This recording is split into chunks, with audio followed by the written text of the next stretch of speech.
It is real, immediate, and disturbingly familiar.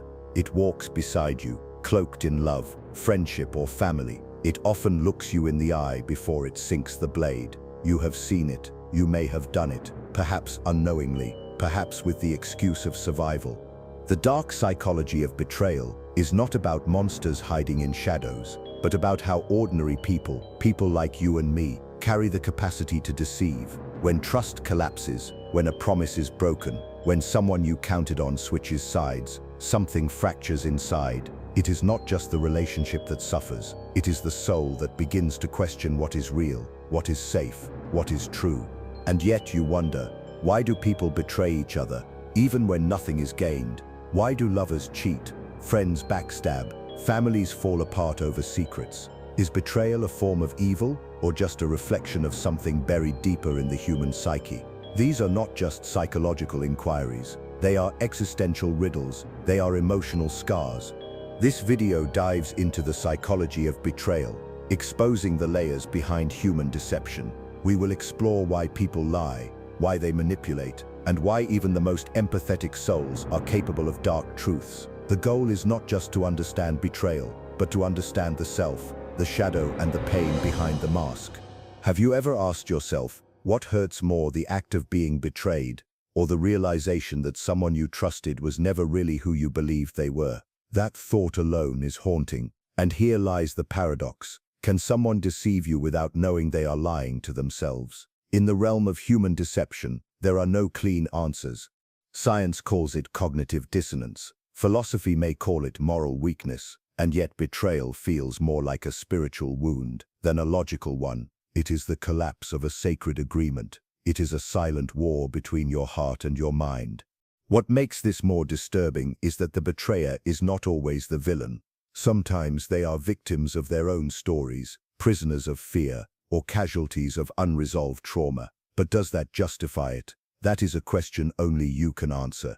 That is the question you will carry throughout this journey. In this exploration, we will draw from psychological research, philosophical thought, and real-life patterns to uncover what makes betrayal so powerful, so personal, and so corrosive. From lying and gaslighting to narcissism, from emotional manipulation to toxic relationships, we will dissect how betrayal functions like a virus in the mind, eroding trust, disfiguring love, and rewriting reality. But before we begin to dissect the mechanics, take a moment to think about this. Have you ever betrayed someone, not because you wanted to hurt them, but because you wanted to protect yourself? If so, what did you protect, and at what cost? Comment down what you think.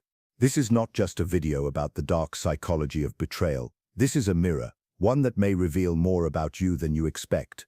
Because in the world of deception, the first person we lie to is often ourselves. But to truly confront betrayal, you must first understand what it is, beneath the surface, beyond the anger and the heartbreak.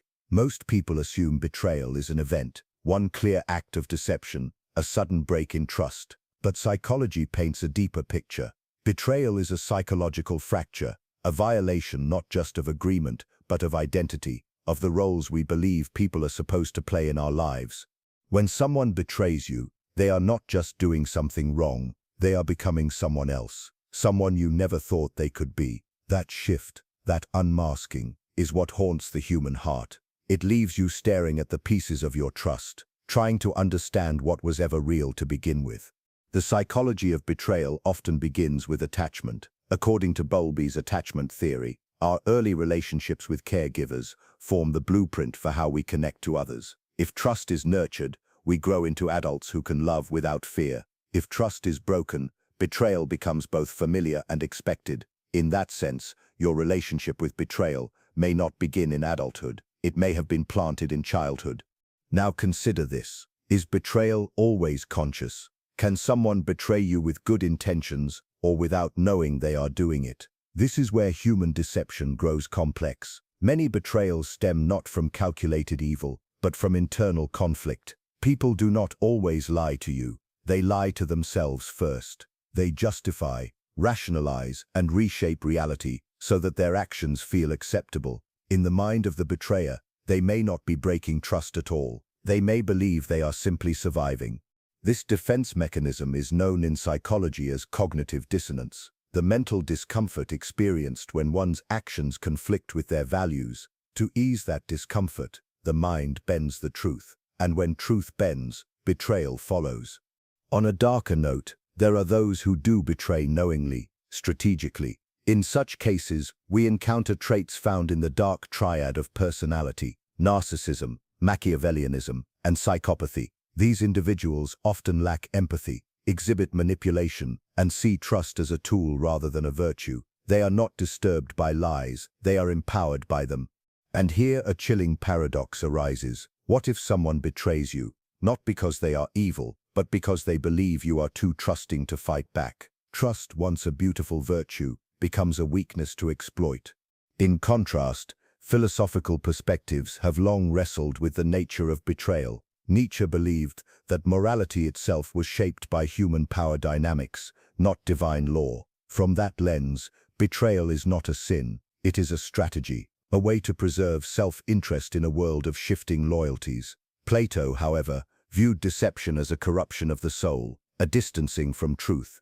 Betrayal, then, becomes a form of moral decay, slowly dissolving the goodness within. From both viewpoints, psychological and philosophical, betrayal reveals a truth people are often afraid to face. It is a mirror reflecting human limitation. We want to believe we are loyal creatures, but in times of fear, temptation, or desperation, the mind can justify anything, even treachery. And what about you? Have you ever been loyal for so long that you became blind to the signs of disloyalty? Have you stayed silent through small betrayals, hoping that silence might preserve peace? But does peace built on fear even count as peace? These are not easy questions, but betrayal is not an easy topic. It is filled with contradiction, with emotion, with silence, where honesty should have lived. What we uncover in this journey is that betrayal is not just something people do, it is something people carry. It lives in the gaps between what we say and what we mean, between who we are and who we pretend to be. Once betrayal takes root, deception becomes its language, and to understand betrayal deeply, you must trace the anatomy of a lie. Deception is not always loud, not always an outright falsehood. Often, it is subtle. It lives in omission, in quiet rewording, in facial expressions that do not match intentions. In psychological terms, deception is not a single behavior. It is a system, a strategy, a mask. To deceive is to manipulate perception, and manipulation is not exclusive to villains. In fact, the mind is wired to manipulate first and foremost, to protect the self. Evolutionary psychology suggests that deception evolved as a survival mechanism. In early tribal societies, hiding information could protect one's status, attract mates, or avoid punishment. In today's world, those instincts persist, but now they show up in texts left unread, half-truths in relationships, and secrets kept under the surface. What makes deception so effective and so dangerous is that it does not need to feel wrong to the person doing it. The brain defends itself through mechanisms like rationalization and denial. One of the most studied ideas here is cognitive dissonance, the ability of the mind to adjust beliefs to match actions so that a lie does not feel like a lie at all. Ask yourself, have you ever said something to protect someone else, but deep down knew you were also protecting yourself from judgment? In those moments, was it kindness or was it deception in disguise? Psychologists like Leon Festinger demonstrated how the mind can be deeply uncomfortable holding conflicting thoughts. To avoid this discomfort, people subconsciously reshape the truth. That is why so many betrayals feel gray rather than black and white. The betrayer often does not believe they are doing harm. They believe they are making a difficult choice for the greater good or for their own emotional safety. But what about deliberate deception? There are people who deceive with precision, intention, and detachment. In these cases, we often find traits associated with Machiavellianism, cold strategic manipulation without guilt or empathy. These individuals do not lie because they are afraid. They lie because it gives them control. And what does that say about us, the ones being lied to? Is being deceived always the result of being too naive, or is it sometimes the price of love? When you love someone, you want to believe them. That desire itself opens the door for deception to walk in freely, without suspicion.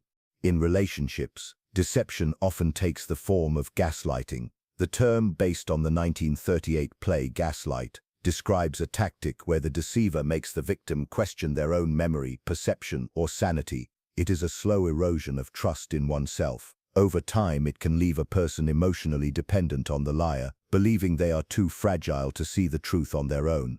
This is how dark psychology operates, not through brute force but through emotional rewiring. The deceived becomes confused, self-doubting, loyal to their own undoing, and the liar, ironically, often sees themselves as the stabilizer in the relationship. They believe the truth would do more harm than the lie. That belief is perhaps the most sinister part of deception. The idea that controlling someone's perception is more important than respecting their right to clarity. This is the philosophical betrayal, when one person assumes they know what is best for another and strips away their autonomy in the name of protection. But deception does not stop with others. The most common lies are internal. Self-deception is the silent partner in every betrayal. You tell yourself you are fine when you are not. You tell yourself they love you, even when their actions prove otherwise. You bend your own reality just to avoid collapse. How many lies have you told yourself just to sleep at night? And when those lies crumble, which truth will you have left to stand on? Deception is not just something that happens to you.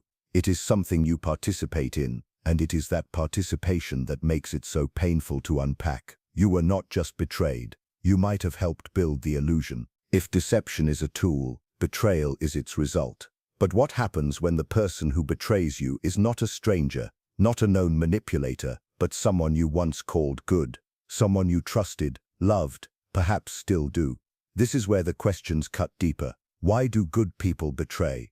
To answer that, psychology invites us into the murky realm of moral ambiguity. Contrary to the simplicity we often crave, human behavior is not easily divided into right and wrong. Most people do not wake up planning to hurt others. In fact, many betrayals are committed not with cruelty, but with confusion, conflict between values, desires, and fears.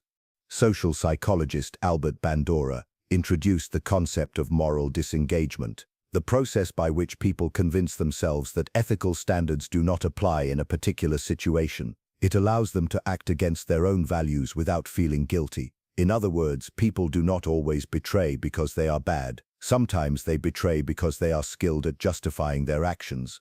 Take a moment. Have you ever justified hurting someone by telling yourself it was necessary? Maybe you believed it was for their own good, or for yours. That quiet reasoning is not evil. It is human, but it is also the seed of betrayal.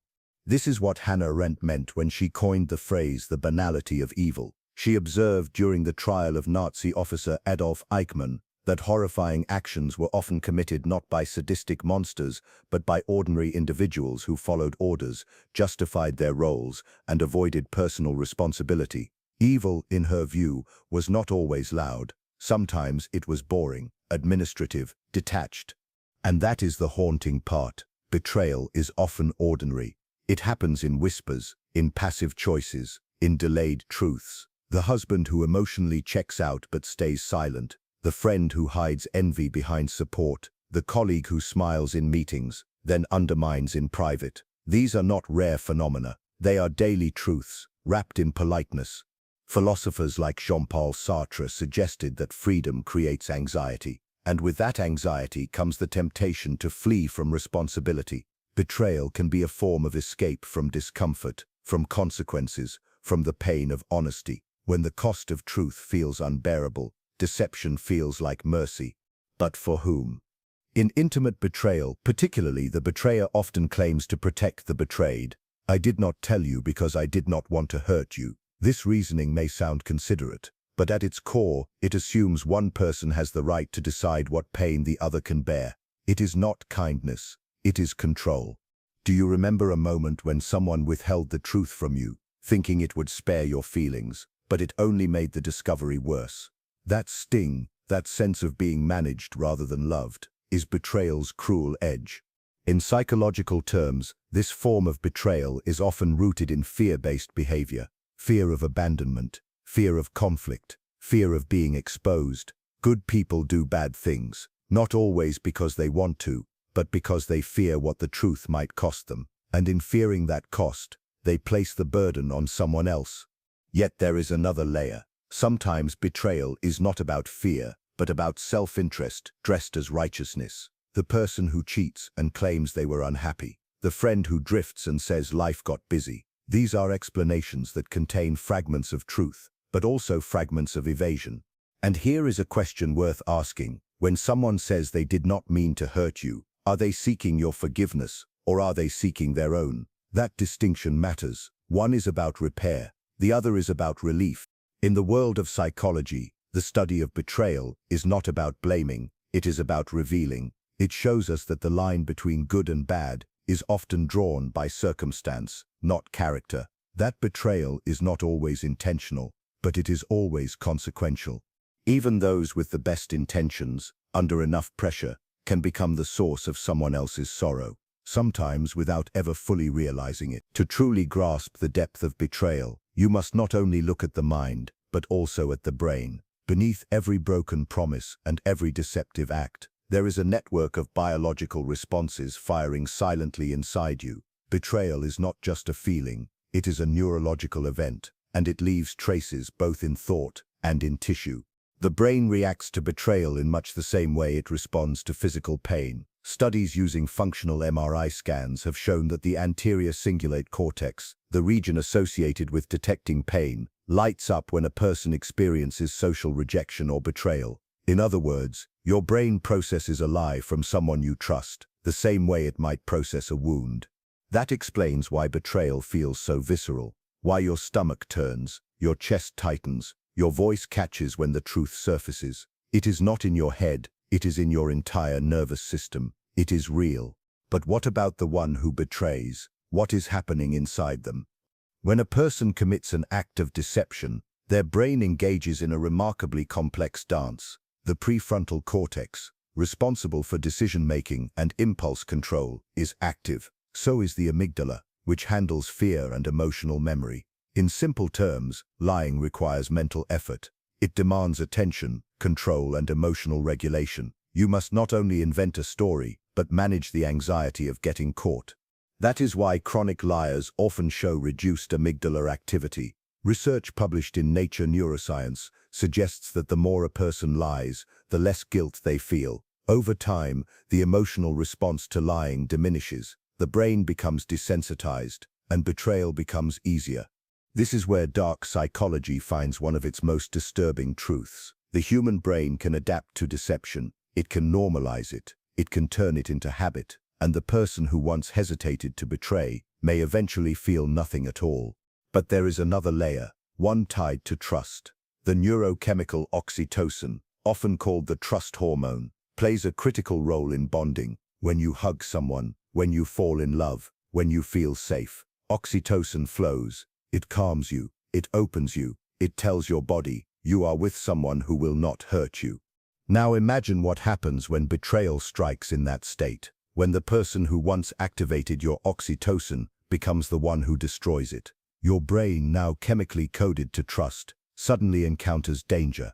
It is emotional whiplash, and for some that internal shock leads to what psychologists call betrayal trauma, a state where the mind cannot reconcile the contradiction between love and harm. Have you ever felt frozen, unable to react, after someone close lied to you? That freeze response is not weakness. It is the nervous system trying to make sense of a paradox. How can someone I trusted become a source of pain? It is as if your brain hits a wall, unable to compute what just happened. The trauma is deeper when betrayal comes from someone you depend on, emotionally, financially, or physically. The closer the bond, the more catastrophic the neurological rupture. Children betrayed by parents, partners betrayed by spouses, employees betrayed by leaders. The pain is not just emotional, it is encoded in their physiology.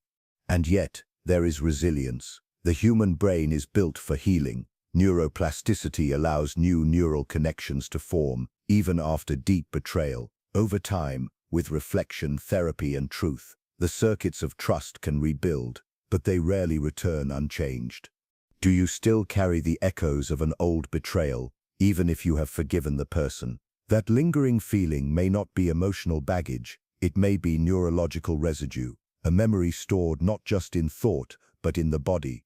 This is the strange and haunting reality of betrayal. It lives in you. It changes how you see others, how you protect yourself, how you form connections. And until you understand what it has done to your brain, you may not fully see what it has done to your life. By now you understand that betrayal is more than an abstract concept, but nowhere does it strike with such precision, such quiet violence, as it does within intimate relationships. When someone who once whispered love into your ear turns cold, dishonest, or distant, it is not just the relationship that suffers, it is your sense of self. The betrayal is not only emotional, it becomes existential. Intimate betrayal is personal because it is built on proximity. The closer someone gets to your vulnerability, the more power they hold when they violate it. That is why betrayal in love, family, or long-term friendship cuts differently. It is not just a break in trust, it is a dismantling of identity. You do not just lose them, you lose the version of yourself that believed in them. And the most tragic part, it often begins slowly. Have you ever noticed the moment someone started withholding the truth from you, not in words but in silence? Betrayal does not always arrive with shouting. Sometimes it creeps in through unanswered questions, late-night distance, or affection that feels hollow. The body knows before the mind is ready. In romantic relationships, betrayal often takes the form of infidelity, but cheating is only the loudest symptom. Beneath it lives emotional manipulation, gaslighting, and trauma bonding, a condition where you become psychologically attached to someone who hurts you, hoping they will return to the person you first met. That cycle, that craving for repair, is what makes betrayal addictive. It creates a push-pull dynamic where the pain of loss becomes entangled with the fantasy of restoration.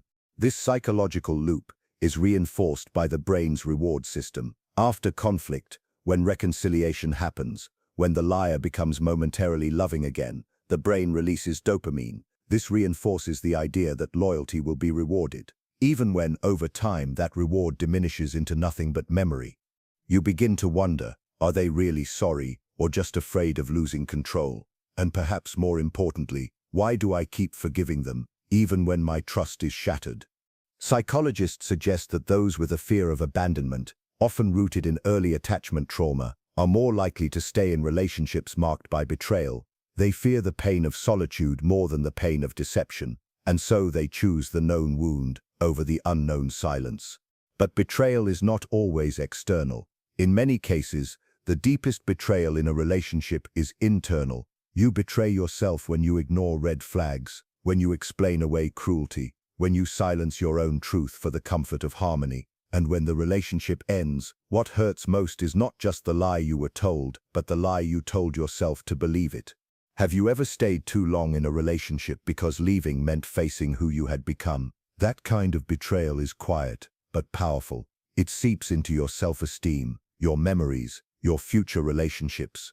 There is also the betrayal of promises, spoken or implied, the partner who swore forever but started drifting, the friend who said they would always show up but disappeared in your darkest hour, the parent who claimed unconditional love but withdrew it when you disappointed them. These are not betrayals of action, they are betrayals of presence. Dark psychology helps us understand that betrayal, in intimate settings, is often tactical. It happens not by accident, but by design. The betrayer may withhold information to maintain control. They may deceive to avoid discomfort, or to shape a narrative that benefits them. And often, they do not confess until they are caught. Not because they are unaware, but because the deception served them. But here is the paradox. Many betrayers still claim to love the person they hurt. And maybe they do, in their own fractured way. But love without truth becomes a performance, and eventually that performance collapses. Betrayal in love is a wound with a name, a voice, a memory. And once it happens, the question is not only whether you can trust them again, it is whether you can trust yourself, to see clearly, to choose wisely, to love without abandoning your own truth. Beyond lovers and family, betrayal finds another home, among friends, in groups, and across entire societies. It hides within handshakes, behind promises, beneath institutions we are told to trust. And when betrayal happens in these broader spaces, the damage feels different. It feels public. It feels like you were never truly seen, never truly safe. Think of a friend who knew your secrets, only to weaponize them later, or a group you belong to, school, a workplace, a spiritual community, where silence replaced support when you needed it most. These are not romantic betrayals, but they are betrayals nonetheless. They reveal something crucial about the nature of trust. It is not only emotional, it is social, and when it is broken, it isolates. In psychology, social betrayal often leads to what is called relational trauma, a condition where the very networks that should provide safety become sources of harm. When your community turns its back, your nervous system interprets it as a threat to survival, because once upon a time being cast out from the group meant death, and in many ways, emotionally, it still does.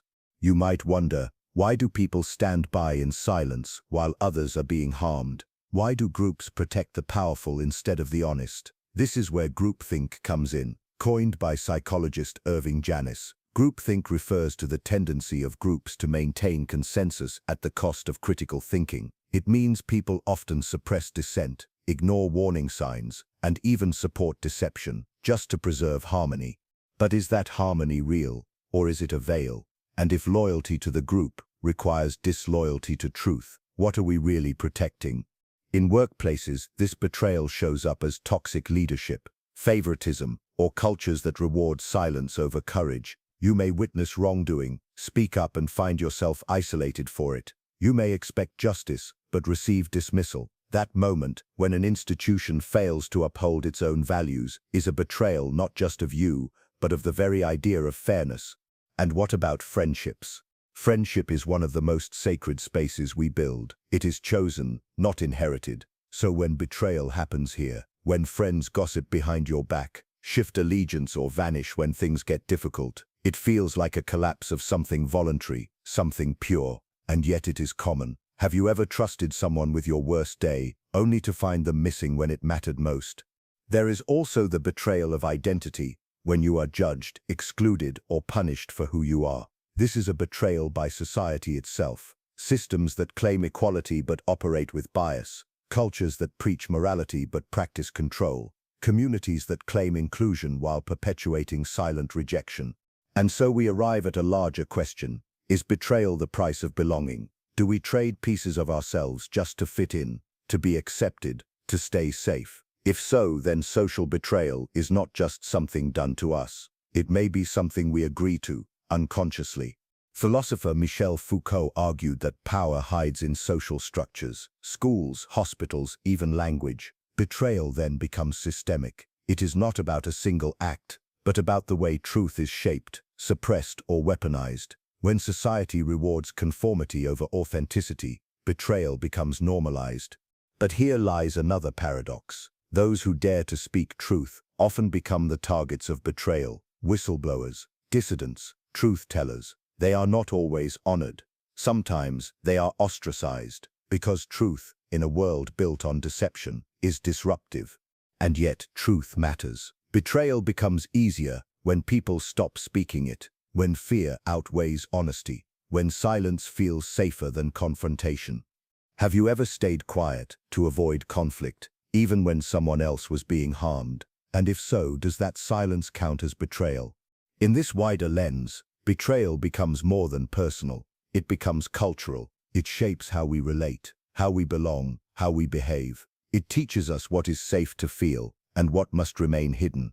And unless we name it, unless we see it, we may keep betraying each other and ourselves without even knowing it. After all the heartbreak, silence, and deception from others, there remains a truth that most people avoid, the betrayal that lives inside. Not from someone else, not from a partner, a friend, or society, but from you. From the quiet choices you make that go against your own values, your intuition, your truth. This is self-betrayal, and in many ways, it is the foundation upon which all other betrayals stand.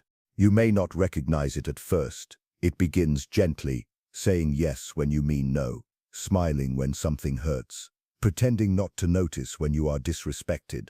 These small fractures in authenticity become habits. Habits become personality, and eventually, you wake up not knowing who you really are anymore. Have you ever looked in the mirror and felt like a stranger to yourself, not because of age or change, but because of everything you kept quiet, just to get through the day? That is not weakness. That is the slow erosion of self. In psychology, this kind of inner split is often tied to cognitive dissonance, holding conflicting beliefs or values and acting against them. But when it happens repeatedly, it leads to what Carl Jung called the shadow self, the collection of traits, truths, and emotions that you suppress because they do not fit your chosen identity. And the more you push that shadow away, the more powerful it becomes.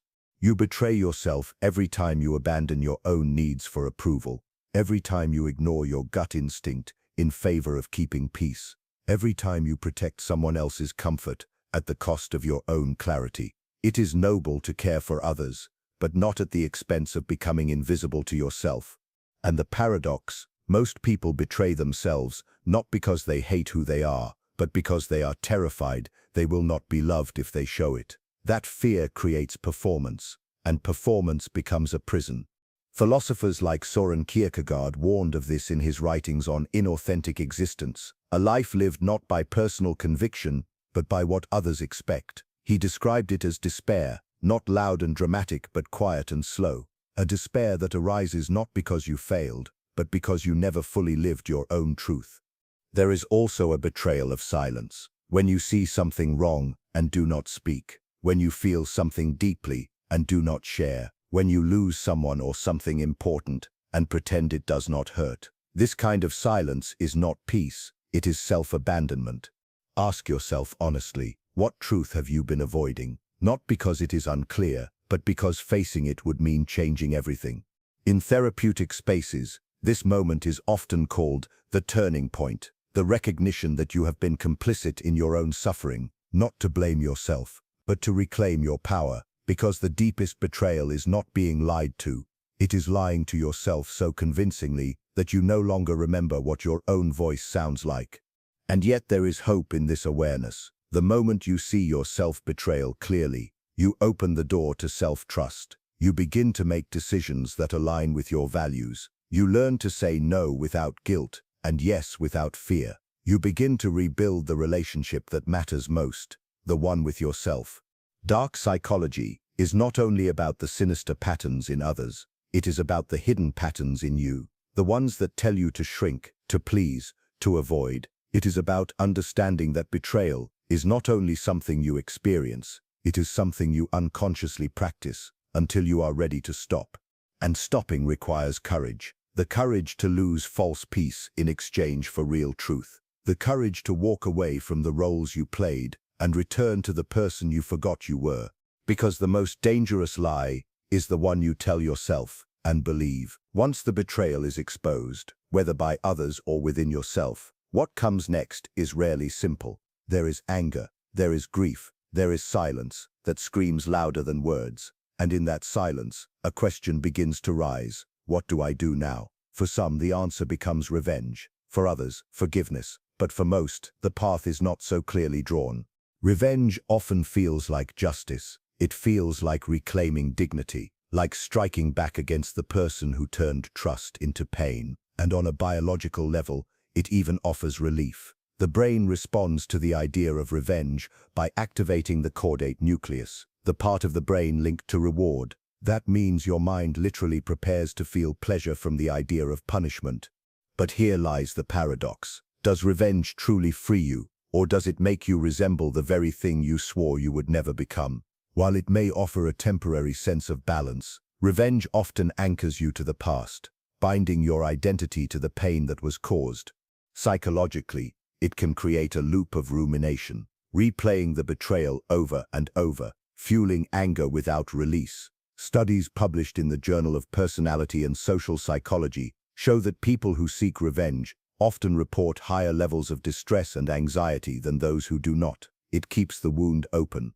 On the other side of that coin is forgiveness, but forgiveness is often misunderstood.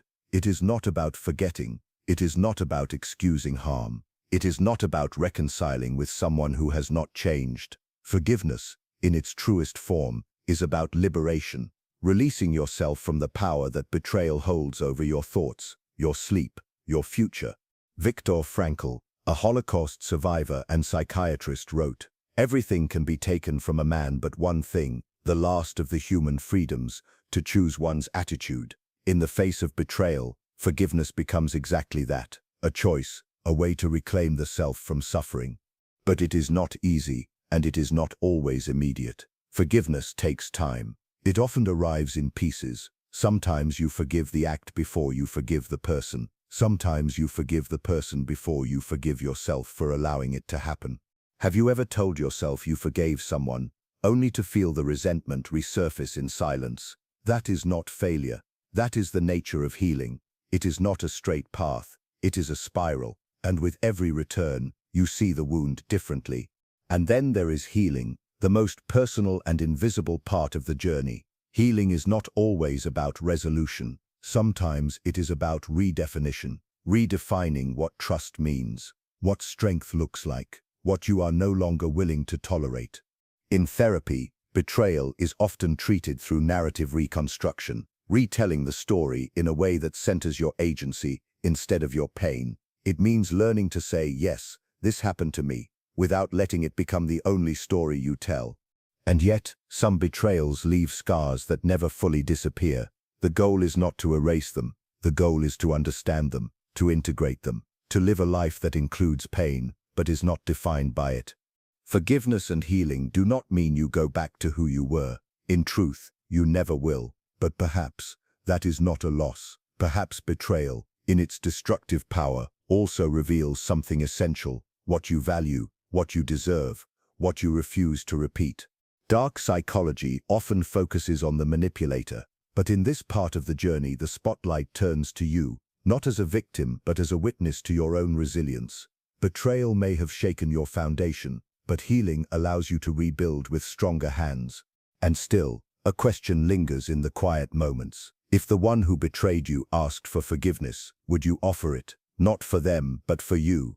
The answer is never easy, but it is yours alone to hold. After the storm of betrayal fades, after the anger cools and the silence settles, a new question begins to whisper: can I ever trust again? Not just others, but yourself, your choices, your instincts, your hope. Because once you have been betrayed, every future connection becomes uncertain ground. You start to look for cracks, even in solid stone.